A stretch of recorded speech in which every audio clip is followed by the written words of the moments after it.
Like Stephanie White has given us an update on the Indiana Fever carousel of injured players.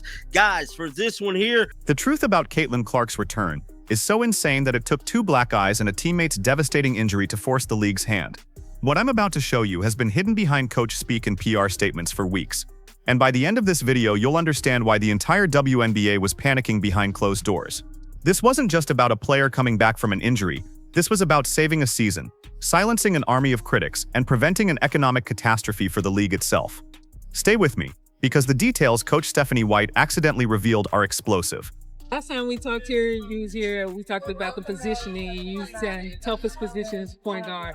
Now you've had 2 point guards to go down, and you brought in Odyssey at a good time. Can you talk about her coming to joining the team and how you see her now helping you in this time in the season? Yeah, I mean, first and foremost, I think, her ability to get downhill, her ability to get to the rim and make for herself and others, it's what we needed. We needed somebody who could come in and who could take some pressure off of Kelsey in a way that Ari did, and being another person who can get downhill, and then Shea as well. Shea, in particular, when we lost Sophie, we needed somebody else who could get us organized. The official story they want you to believe is that the Indiana Fever were just trying to survive. They've been held together with duct tape and sheer hope this season, a walking MASH unit. Every time they found a flicker of momentum, the injury bug would strike again. But the first domino to fall was a catastrophic one. It wasn't just a role player, it was Sophie Cunningham, the team's heart and soul, their scrappiest defender and one of their most important vocal leaders. Her loss wasn't just a gap in the rotation, it was a wound in the team's identity. She's the player who dives for loose balls, takes charges, and gets in an opponent's face when needed. Without her, the Fever's grit and grind mentality took a massive hit. Get us into offense, get us into the right positions.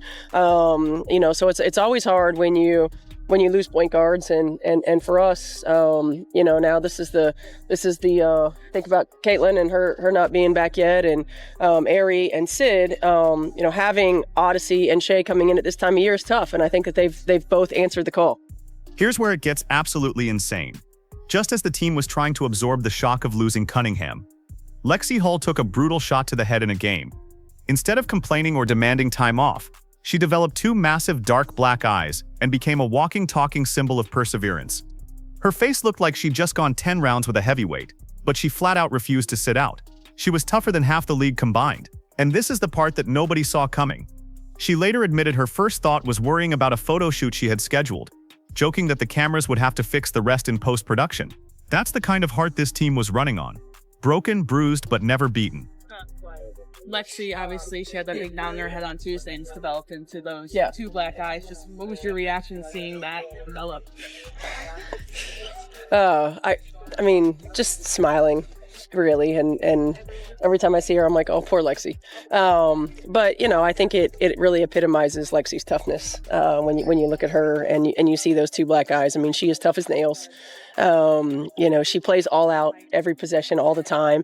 And sometimes the result is 2 black eyes. And so I smile every time I see her. But it definitely is a picture perfect viewpoint of the toughness that she brings.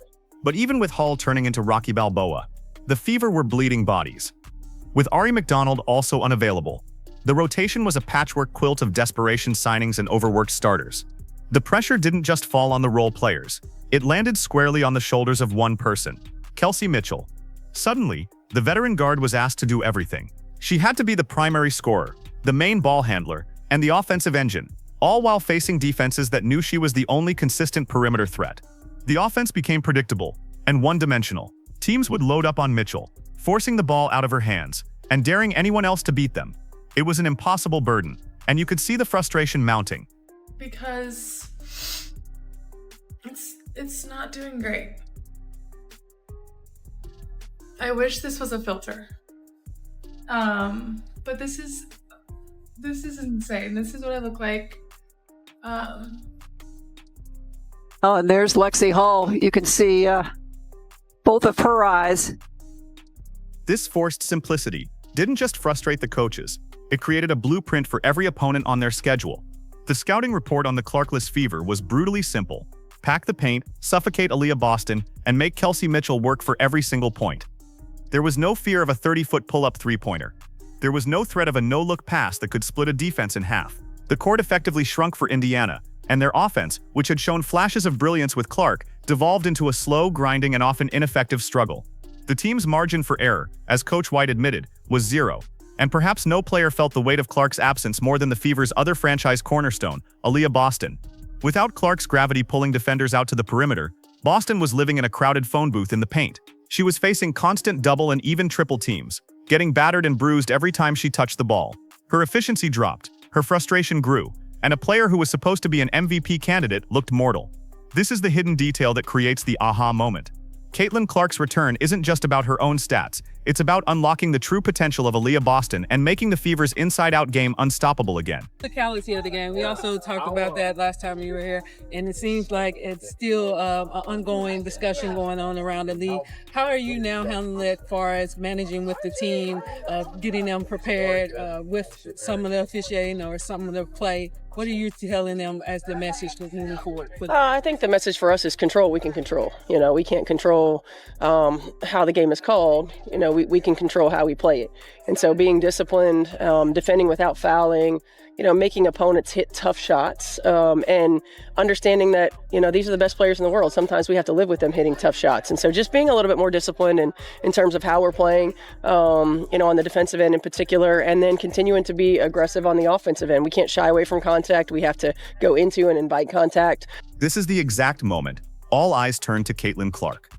Fans were begging for updates, dissecting every sideline photo, every pregame outfit, desperately searching for a sign. And that's when Coach Stephanie White, backed into a corner by the mounting injuries and offensive stagnation, finally let the truth slip. She confirmed Clark's return wasn't just a possibility. It was imminent, officially on the calendar, and happening because the team simply could not survive without her. She was no longer protecting information. She was sending out a distress signal that had finally been answered. What happened next still gives me chills. Coach White didn't just say Clark was progressing. That's the standard, sterile line you give the media. Instead, she revealed specific, insider details that proved this was real. She confirmed Clark had been back in shoot-arounds, practicing with the team, and actively working her way back into the system. This wasn't a guess. This was a strategic leak. White was sending a clear message not just to the fans, but to her own exhausted locker room. Reinforcements are coming. The pressure of watching her players get battered night after night had finally forced her to reveal her ace in the hole. But wait, it gets worse for the rest of the league. Because Clark's return isn't just about replacing an injured player. It's about fundamentally changing the entire identity of the team. Without Clark, the Indiana Fever are a gritty, respectable team that might steal a few games. But with her, they are an entirely different animal. They are must-watch television. The offense, which often ran flat and predictable, suddenly becomes a high-octane machine. Defenses that could comfortably pack the paint against Aaliyah Boston are now forced to stretch out to 30 feet, creating massive lanes and open shots for everyone else. The real story starts here, and it's not about basketball. It's about money and power. The WNBA, whether they admit it or not, has been holding its breath for this moment. Ratings jump when Clark plays. Ticket prices on secondary markets triple. Arenas sell out when she's on the schedule, even on the road. Her absence wasn't just a problem for the Fever, it was an economic crisis for the entire league. Every game she missed was a potential loss in ticket sales, merchandise, and national media attention for ESPN and other broadcast partners. The fact that her return was confirmed right as the team's injury report hit a critical level is no coincidence. The league practically begged for this storyline, the hero returning to save her team. This next detail will change everything you thought you knew about the narrative surrounding her. While Clark was sidelined, the haters and critics were louder than ever. You heard the whispers, the Fever are more balanced without her. She's overhyped. They play better team basketball when she's not there. It's funny how those same critics never mention that TV ratings tank when she's not on the floor, or that ESPN barely posts clips of Fever games without her. The reality is simple and undeniable. The WNBA is more relevant, more exciting, and more profitable with Caitlin Clark, and the Fever are infinitely more dangerous. Period.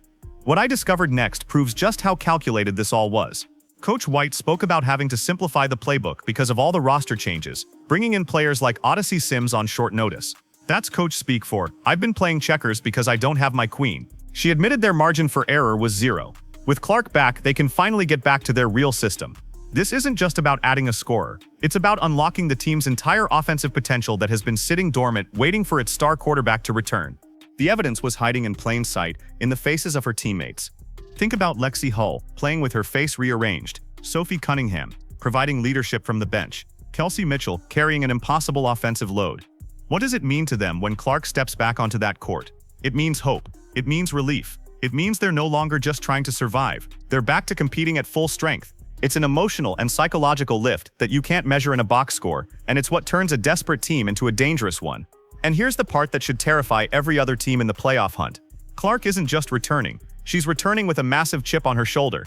For weeks, she has had to sit and watch as talking heads dissected her game, replayed every hard foul she took, and questioned her readiness for the league's physicality. You think she hasn't been keeping receipts? You think she's not coming back with a burning motivation to shut every single critic up? This isn't just a return, it's the beginning of a revenge tour, and the rest of the WNBA is about to find out what that looks like. The phone call that happened next would destroy everything the haters believed. Well, not a real phone call, but the metaphorical one that changes the playoff picture entirely. Let's do the math. Without Clark, the Fever are fighting tooth and nail for the 8th and final playoff seed, likely setting them up for a first-round execution against a top team. But with her, they suddenly have the firepower to climb up to the 6th or 7th seed. That small jump is the difference between a guaranteed exit and a winnable first-round series where Clark's game-breaking ability could steal a series. That's how much one player changes the entire postseason landscape.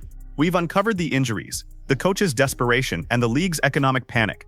But the real bombshell is the energy shift this creates. The Fever's home games with Clark are electric, borderline chaotic arenas of noise. Without her, that energy deflates into polite applause.